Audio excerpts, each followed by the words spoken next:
Good morning, everybody. This is Tom from Weekly Gospel Reflections. Do you ever sometimes feel like you get bogged down with things?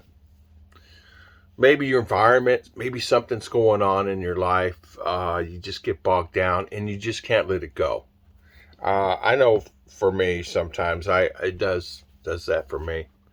But today we're going to talk about something. We're in 2 Corinthians, and we're going to be looking at chapter 6, verses 14 on through to 17, maybe up to 20. The thing of it is that is really important here is don't get yoked down with unbelievers. We sometimes find ourselves in an environment, and maybe it's coworkers, could be people in our neighbors, could be just in general. And it's real easy to do that. I've done that before. We're looking first, number 14. Don't be, do not be yoked together with unbelievers. For what do righteousness and wickedness have in common? Or what fellowship can light have with darkness? What harmony is there between Christ and Belial? What does a believer have in common with an unbeliever? What agreement is there in between the temple of God and idols? For we are the temple of the living God, and God has said, I will live with them and walk among them, and I will be their God, and they will be my people. Therefore come out from them and be separate, says the Lord. Touch no unclean thing, and I will receive you. I will be a father to you, and you will be my sons and daughters, says the Lord Almighty. That says quite a bit. This is Paul. Paul says this. As you know, Paul wrote Corinthians. He wrote quite a few books in the Bible. And he even talks about in the Corinthians, of all the things that he went through, the uncomfort. He talks about discomforts and all he had in Asia, the pressure they ordered, all things. They even felt death. And when you're with sometimes people in general, you're going to have people that no matter who you talk to and no matter what you say, they're going to be against you no matter what. It's just the way it is. And that is the good thing about being an American. You can say and do things to a certain extent without breaking the law. And same thing goes with talking about people. And you should not talk about people. But as we go to looking at that, we have all experienced times of struggle, family, health, passing of loved ones. We encounter unbelievers all the time. We just have to stay in harmony with Christ. How do you feel with evil? Do you have temporary happiness? See, the thing about evil more than anything else, that's what exactly it does. It gives you temporary happiness. Temporary happiness is something that if you're a sinner, you can maybe go out and drink God says it's not bad to drink. It's just bad to be drunk. He don't like drunkards. But God is always by your side, and no matter what, anything that happens. But then on the other hand, when you make the wrong decision, he gives you that free will. When you make the decision to keep drinking and drinking and drinking, that's what God doesn't like. But you're going to have unbelievers in life in general just not going to like you. And you know what? There's nothing you can do about it. Sometimes you may need to separate yourself from them. And sinning is only temporary happiness. Sinning, all sinning is temporary happiness. No matter how long.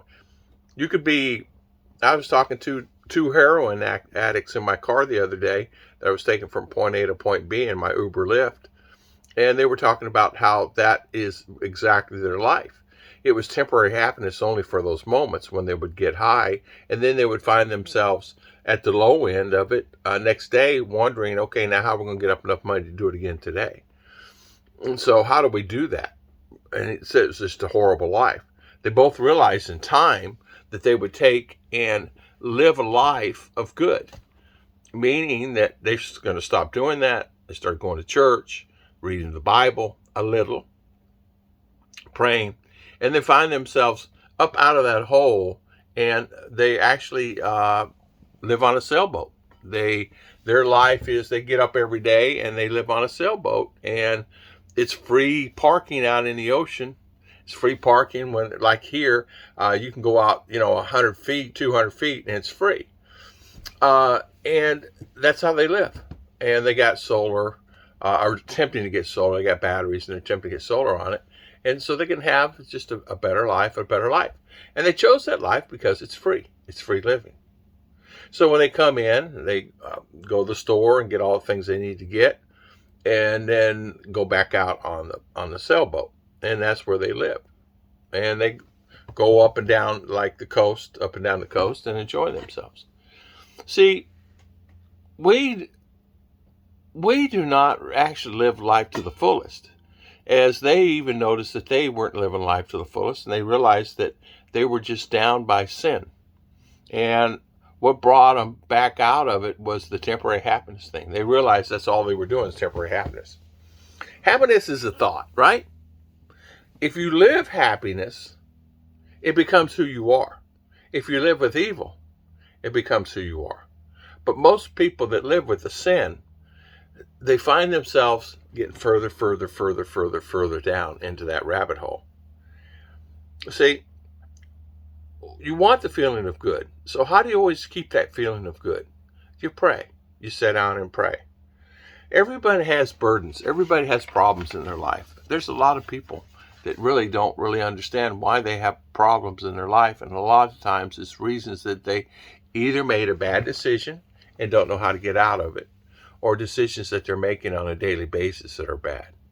So how do you get out of those decisions that you're making that's very bad?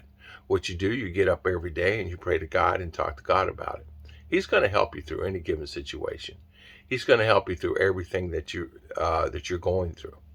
We sometimes don't realize how important things are, that a decision that you made, you think this is a little decision, but it's a decision that can control your life into a better life.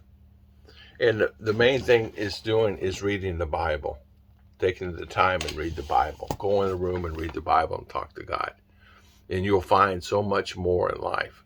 This morning, I have to tell you, I went this morning. Today is Sabbath, as you know. And I normally try not to do this, but I went to, and I did laundry today. And Sabbath is something I shouldn't do laundry.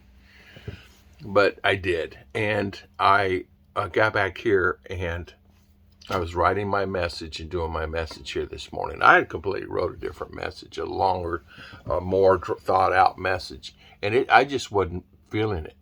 So I realized I better just wake up and go take a nap. And I went to bed. And it's 8 o'clock in the morning at that time, or 7:30 in the morning.